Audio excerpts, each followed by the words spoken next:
Bob here, guys. In this video, I'm going to show you how to sign up for your Progressive insurance. So in this video, it's pretty simple. So as you can see right here, all you have to do is log in basically here in progressive.com. It will redirect you to their account. So to actually sign up here, you must have an insurance policy number and your last name registered in their database in the insurance, so you can create an account online. If you do not have, then you'll have to go to them personally to have it in their database. So this one is just gonna load up right here.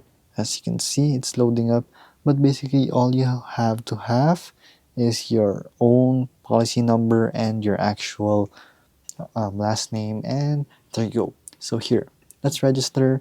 Place a policy number. Let's just say it is this policy number.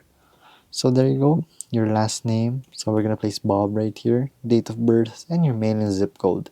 If any of one of these are wrong, then you will have to actually contact them in their actual telephone number or go with them in person. So you only have to sign up right here to create your account in Progressive. So if this video was helpful, please hit the like button and don't forget to subscribe.